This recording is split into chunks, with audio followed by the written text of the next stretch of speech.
Well, interestingly enough, I probably heard on the evening news that Stephen Harper had, and I'd heard this internally from friends in the Conservatives, that Stephen Harper was going to go to St. Petersburg for the G20 with the goal of getting Barack Obama for a moment to plead the case for why the Keystone Pipeline should go through. We knew this was going to come up, that Barack Obama was going to get a pitch for Stephen Harper, and ironically, Stephen Harper's pitch is going to be, if you give us the Keystone Pipeline, we'll put in place a climate plan. Yeah.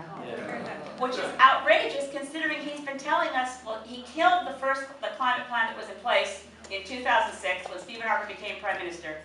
There was a pretty darn good, not perfect, but pretty good climate plan in place that was just cranking up. I mean, the Liberals, they took forever to put in place a climate plan. The climate plan was put in place in April 2005, and Paul Martin's government fell in November 2005, and Harper killed the climate plan in February 2006. And we've had no climate plan since. But every few months, actually, every time Harper gets appoints a new environment minister, that new environment minister, I'm sure you'll remember, Ronna Ambrose saying we're going to have a plan, John Baird saying we're going to have a plan, Jim Prentice saying we're about to have a plan.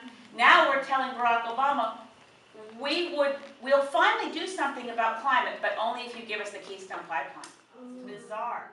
The one thing that I'm counting on is that Barack Obama actually understands climate science, which he does, that he's actually aware his own children whom he loves will be impacted by what happens due to the climate crisis, and that he's actually going to push for real action.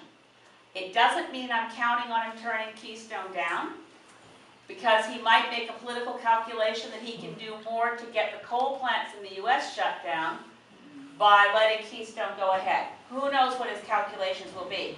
But I think it's very clear that Barack Obama, at long last, is doing something about the climate crisis because he understands it. And Stephen Harper, who has never had a single science briefing on the climate crisis, doesn't appear to believe in it, doesn't associate it with a threat to his own children, and is primarily motivated by growing the oil sands.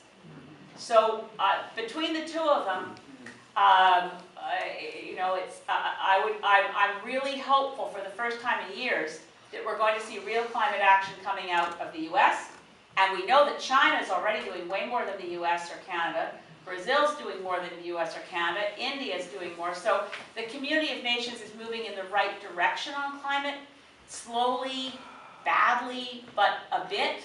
And if Canada's if our first climate plan under Stephen Harper is only because he's begging Obama to approve the Keystone Pipeline, I hope Obama doesn't believe a promise from Harper and waits to see something actually delivered, because we've heard a lot of promises.